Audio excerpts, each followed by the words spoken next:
Hello, everyone. My name is Tim B. Green, and this is Crush It Club, episode 74. Reflect more, notice more. So what this is really about, this is going to be sort of a neuroscience-focused episode, but it's really not more complicated than reflect more, notice more.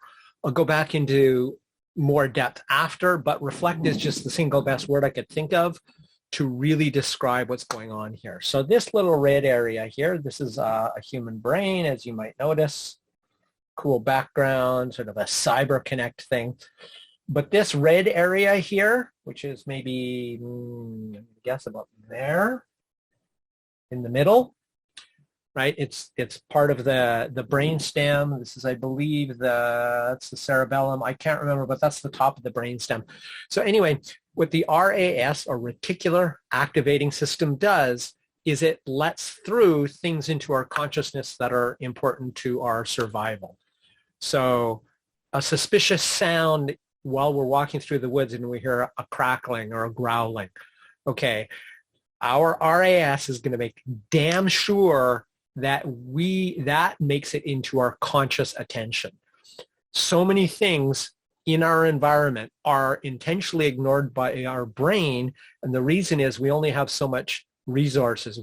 Cognitive attention or conscious attention is resource hungry. So the RAS is one of the main areas responsible for saying this is important for survival or some other reason, or this is not important, you can ignore it and you can leave that in Tim's or your subconscious, right? So it never reaches the level of conscious awareness. It's always there, like your glasses on your face. You don't feel them all the time, right? Until I mention them. Your wedding ring on your finger, a chain on your neck, this thing here, which is like this is my earphones, right? And it's got a big battery. So I only notice it after I talk about it. Now I feel it again, right? So your RAS is responsible for choosing which things in your environment to ignore and which things to let through to your consciousness. This is when you buy a new car and suddenly you see the same car everywhere. Or you don't buy that new car, you bought a different car instead, and now you're seeing the car you didn't buy. This is your RAS, and the reason it's done this is you, by habitually looking at car magazines or going car shopping, have told your RAS or programmed your RAS, biased your RAS towards paying attention to things that were always in the environment. You're probably not seeing that car any more than before, or yes, you're not seeing it, and that is going into your eyes, but you're now conscious of seeing it. And that's the difference. That's what the RAS does. So when you reflect on something, think on something, and this is happening to me right now with all my, when you're doing daily episodes of videos and you need an episode every day, around 60 some, almost at 66, where I knew I had a specific episode I wanted to do about the average duration to establish a lasting behavior, which averages 66 days. As I came on my 60-something day of doing everyday videos, I was down to only one episode ahead. That is, I had no new ideas.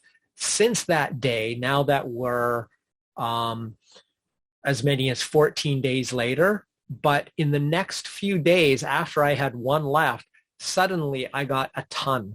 Like I am about 50 episodes ahead. I have ideas for the next 50 episodes, daily episodes. Why? Well, I started reflecting on paying attention to the fact that I needed more episodes and that it was sort of time to get going on that. And also there's a certain, it's like hitting your second wind, at least in my experience, since I've done this a couple times where I've done everyday things where I needed creativity. So I paid attention to the fact that I needed it. I didn't push it, but things in the environment, things in what I read, things in what I heard, all things coming from the environment, external from me, I started noticing opportunities and ideas for new episodes. And that's why I'm now 50 ahead. Same with anything else. So if you want to find a romantic partner, if you start reflecting on that, I'm not talking about obsessing on it, but reflecting on it, obviously going to social situations where you can meet people would be good in that case. A number of things you can do, but it's not like desperately seeking. It's just putting yourself in that environment, reflecting on it, thinking about having a relationship and what kind of person you want to meet. Suddenly your RAS will go, well, we'll switch on the notice these qualities in people, or notice people who look like this, who have these interests. So it could even be a coworker at work and you didn't know that they were interested in evolutionary biology. If you have that geeky of an office worker, right? I think evolutionary biology is pretty cool. That's a lot of the neuroscience stuff that I do is around that, cognition. And suddenly you overhear a coworker talking about this topic. They probably talked about that topic before, but your RAS said this is irrelevant to you and didn't let it through. So it's also true about doing, because I am doing a video. So reflect is the mental version. But now let's take that reflect and put it into the real world. Writing down ideas for episodes, in my case. Writing down ideas for your next project at work or solutions. As soon as you start thinking about it, especially thinking about it regularly and daily, you can even do a reflective or problem-solving type of meditation, which I learned by reading. It was actually the Dalai Lama who taught me indirectly, because I read either an article or it was in his book that I read a few years ago now. I can't remember which. But by thinking about, reflecting on, also when you're learning new information, right? I put everything in spreadsheets, like everything.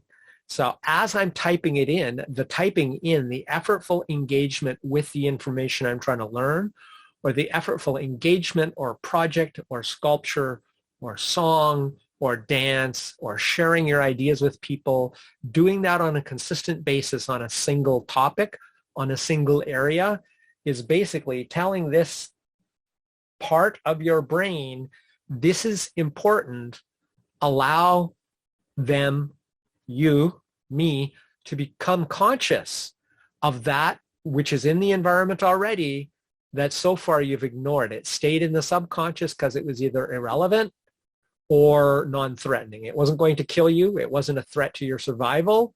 At least your RAS thought it wasn't. And it wasn't important to you, so it ignored it. So by reflecting as a single word, but doing anything where you're regularly engaging with, interacting with, rearranging, shaping, anything like that, where you're actually putting conscious attention on a consistent basis towards something, especially if you start to involve physical effort and other things, right? The more different modalities, the more parts of your brain you use, the more likely it'll get the message stronger. Hey, Tim is looking for new ideas for new episodes.